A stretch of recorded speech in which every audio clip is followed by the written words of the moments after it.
On Friday, the Greek leadership issued an order preventing the flotilla boats from leaving its shores for Gaza. Israeli Prime Minister Benjamin Netanyahu congratulated the Greek Prime Minister George Papandreou in a speech on Thursday. According to an unnamed top Israeli official, today there's a different Greece when it comes to Israel. The organizers of the flotilla did not understand this, and now they are paying the price. On Wednesday, the government press office held a briefing with Public Diplomacy and Diaspora Affairs Minister Yuli Edelstein. First of all, we are not even trying to hide on the country. We are proud that we've made a lot of diplomatic efforts in different countries in order to explain to governments, leaders, people, the things that I've been just saying. Probably could influence, in the positive direction, this whole intention of coming with this violent and unnecessary flotilla. On Saturday, Israeli activists gathered outside the Greek embassy in Tel Aviv to voice their opposition.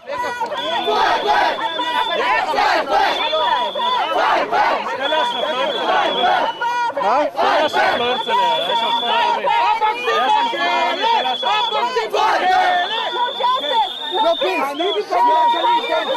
No justice! No peace! Shame on you, Greece!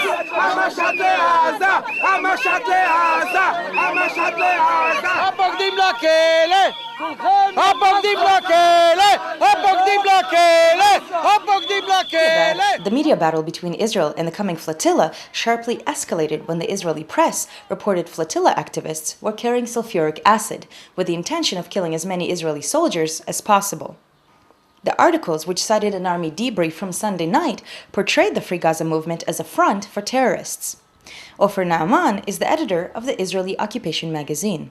It seems very orchestrated. I mean, even more than previous affairs. Like you said, all the main newspapers, including Haaretz, coming out with pretty much the same report as facts. If you use such a headline, they're coming to kill us, this amounts to a blood libel campaign against the activists. What this says implicitly is that it's permissible to kill the activists because they're coming to kill us.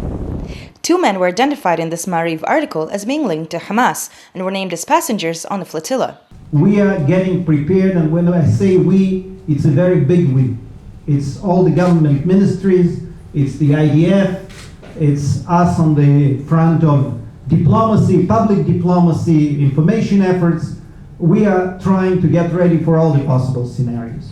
We don't know how many people of different persuasion will be there on these ships. We know for a fact that a number of representatives of different terror groups, terror organizations, are on their way to join the flotilla. According to the organizers of the flotilla, the two people that were identified in the press as being linked to Hamas, Amin Abu Rashid and Mohammed Ahmed Hanan, they're not on the list of people to join the boats. What's your comment on that?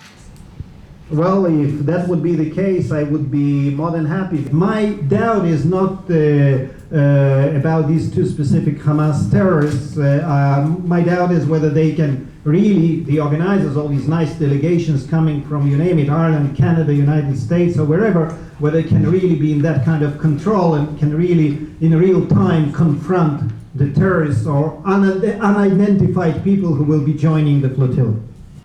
The Real News spoke with Haweda Araf, one of the founders of the Free Gaza movement, who organized 9 previous attempts to break the siege on Gaza.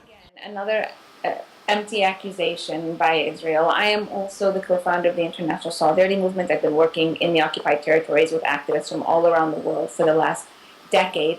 And this same accusation was thrown at us almost from the day of our founding, that we support terror or enable terrorism, or that people that come with us are terrorists. Israeli propaganda agents even labeled our colleague that they killed, Rachel Corrie, as a terrorist supporter.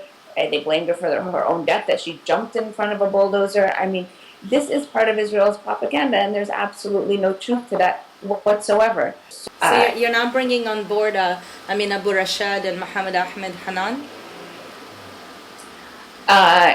Well, first of all, I should say that I do not in any way justify or agree with Israel's claims that these two are terrorists in any way. And we know that how loosely Israel throws that term and everyone that it throws that term at.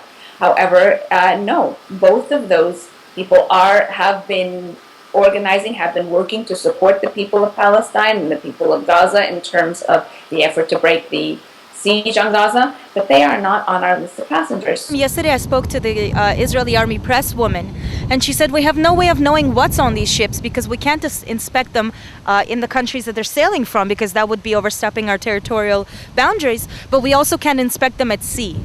Yeah, I mean, but it seems that they do know that there are various chemicals and terrorists and assassins on board these ships. I mean, if that's what she said, that clearly indicates that what they've been saying to the press is just propaganda. Could you talk about whether you are bringing chemicals and what your intention with them is? I really don't know how they could have come to that conclusion. There's absolutely no evidence of that whatsoever. Right now, I am collecting a list of cargo that has been donated by people, and that is not on our list of cargo yet.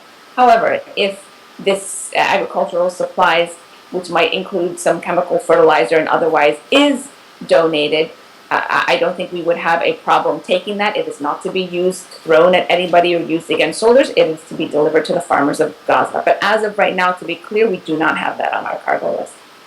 But Ne'eman and Araf are not the only ones charging the Israeli leadership with spin. On Thursday, ministers from the Security Cabinet spoke out against Israeli Prime Minister Benjamin Netanyahu and accused him of presenting them with one version of intelligence and feeding another one to the press.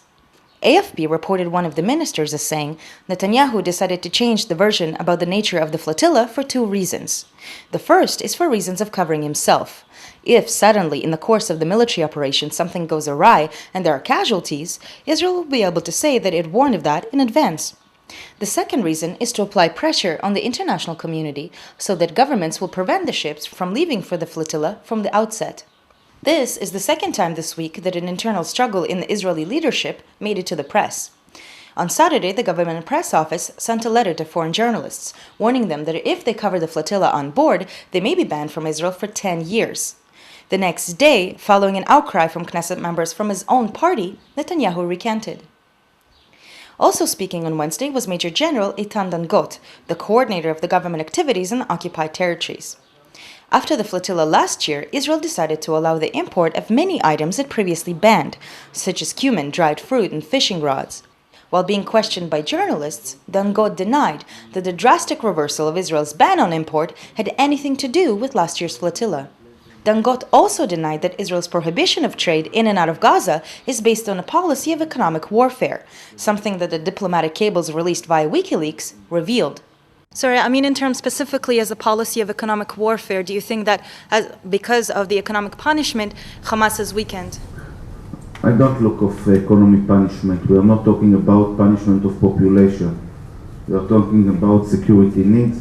I think that today, or as I say after the deterrence of the last operation, when we have the opportunity to expand the policy, and the result, as you see, is different. This is for the long-term policy. There are some times that you have to close crossing while it is attack, but no one has a policy from the beginning to damage the economy or individual for someone to live, but only under security needs and needs to defend. While Dangot was presenting data showing the number of trucks getting into the Gaza Strip, he claimed Israel does not allow exports out of the Gaza Strip because it doesn't have the scanning equipment for security checks. However, before the Hamas government was elected in 2006, 85% of the goods exported from the Strip were bound for Israel and the West Bank. Gisha is an Israeli organization that works with Gazans on the freedom of movement. In a recent press release, they said 83% of Gaza's factories are now closed or working at 50% or less capacity. In the second part of this segment, we speak to Sari Bashi, the executive director of Gisha, about the naval blockade on Gaza and the easing of the siege as outlined by Major General Eitan Dangot.